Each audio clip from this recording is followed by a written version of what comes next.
Ya Arhamar Rahimin, Ya Arhamar Rahimin. Punya cahaya dari Tuhan itu apabila masuk ke dalam hati seseorang, maka luaslah hati seseorang itu dan lapanglah hati seseorang itu.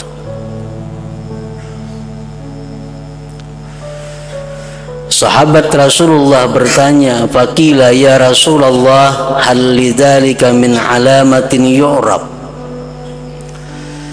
Adakah yang demikian itu wahai Rasulullah tandanya?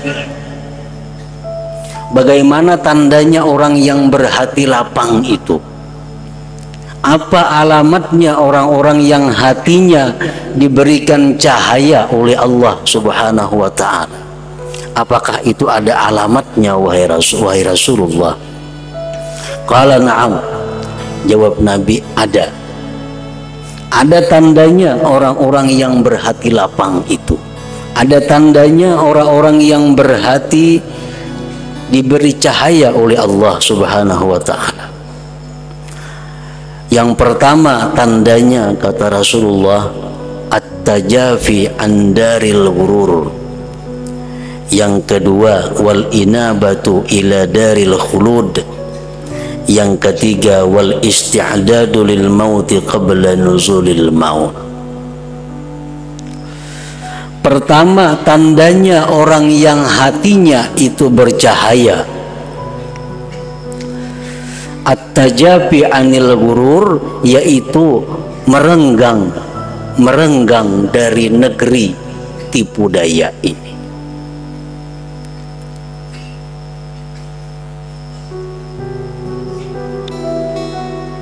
Yang kedua, kembali kepada negeri akhirat yang kekal.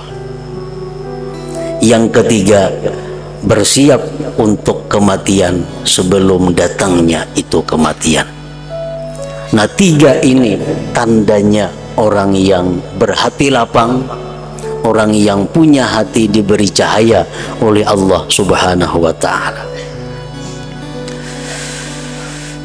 Yang pertama, Rasulullah menyebut at-tajafi anil ghurur, renggang daripada negeri tipu daya. Maksudnya renggang itu adalah bahwa dunia itu bukan merupakan perhatiannya yang utama. Dunia itu hanya dijadikannya sebagai bekal untuk hari kembali. Nah, itu yang dimaksud dengan renggang. Orang-orang yang menjadikan dunia sebagai tujuan utama, orang-orang yang menghabiskan waktunya untuk mengejar dunia, itu orang-orang yang merapat dengan dunia. Pikirannya dikatakan 90% pikiran dunia, waktunya 90%, 60%, 70% untuk mengurusi dunia. Ini bukan renggang dari dunia, merapat dengan dunia. Nah, kalau orang yang renggang dengan dunia itu adalah bukan yang utama baginya. At-tajafi andaril ghurur, merenggang daripada negeri yang tipu daya. Kenapa dunia ini disebut dengan tipu daya?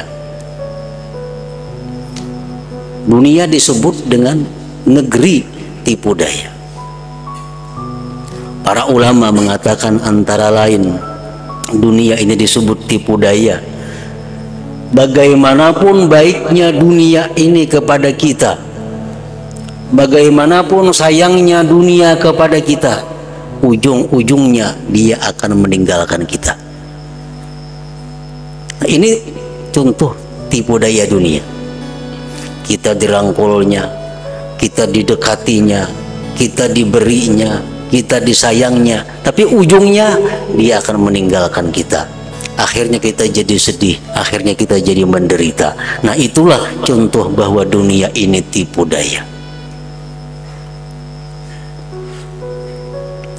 Para muhibbin rahimakumullah, Pengertian merenggang daripada dunia itu bukan berarti kita menghilangkan pemikiran atau waktu untuk dunia sama sekali.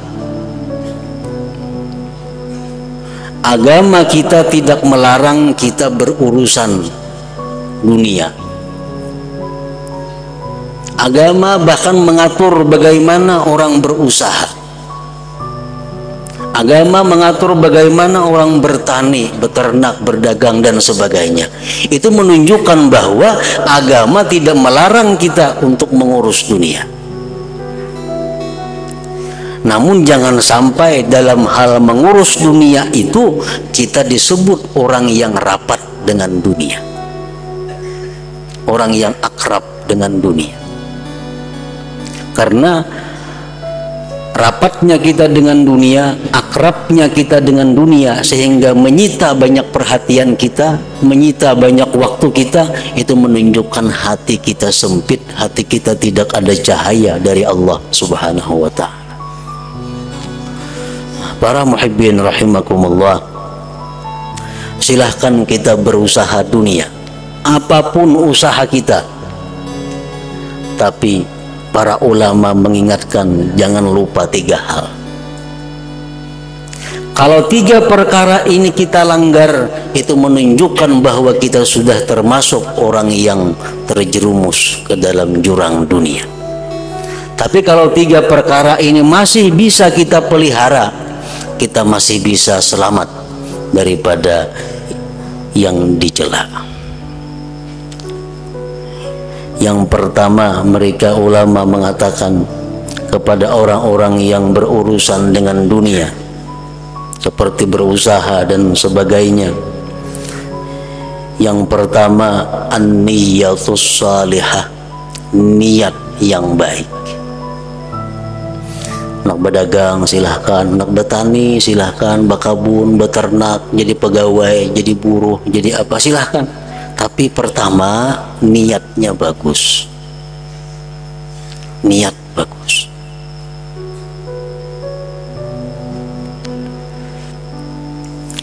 Rasulullah sallallahu alaihi wasallam bersabda,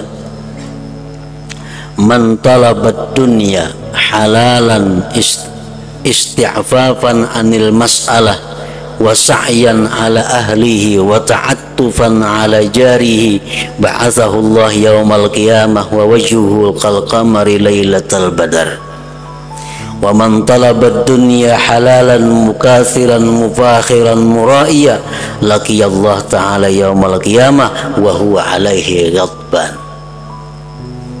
Nah, ini Rasulullah menerangkan bagaimana orang yang mencari dunia dengan niat. Barang siapa yang mencari dunia, berdagang, berkebun, halalan halal, jangan haram, yang halal. Niatnya mencari dunia yang halal itu adalah isti'fafan anil mas'alah, karena menghindari daripada mengemis, mengusahakan untuk keluarganya dan membantu tetangga-tetangga yang memerlukannya. Nah, kalau kita berusaha dengan niat seperti itu, ba'asahullah yaumal qiyamah wa wajhuhu kal kamar lailatal badar, Allah bangkit nanti di hari kiamat, wajahnya seperti bulan purnama.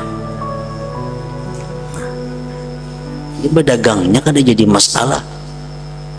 Niat kita mulai turun rumah, anak berusaha itu apa garang tujuan kita.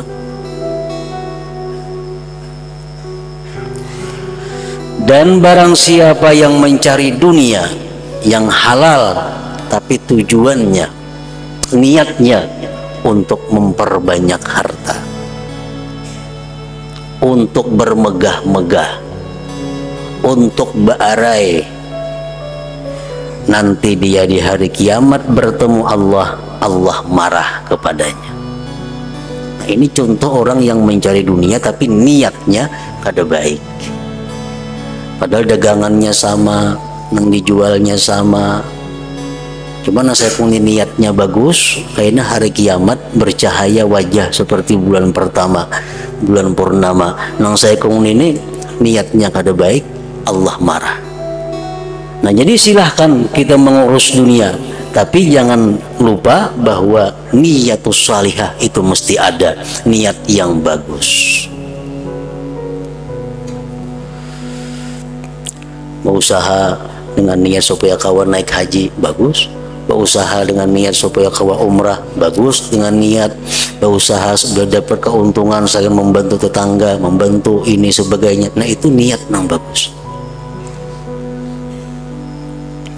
Yang kedua, bagi orang-orang yang berurusan dengan dunia, yang mesti dijaga adalah wifaqus syariah, mensesuaikan syariat. Berdagang sudah diatur oleh agama, bagaimana cara berdagang yang sah, bagaimana cara berdagang yang tidak sah, bagaimana cara berusaha yang diridai Allah, bagaimana cara usaha yang dimurkai Allah. Untuk menyiwakan apa, silahkan jadi tukang siwa, tapi sesuai dengan syariah.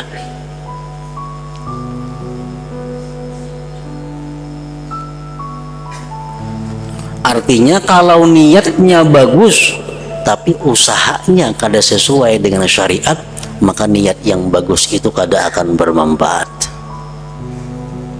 Orang gawian nang haram, gawian menipu orang, tujuan nak bersedekah, menambahi dosa benar.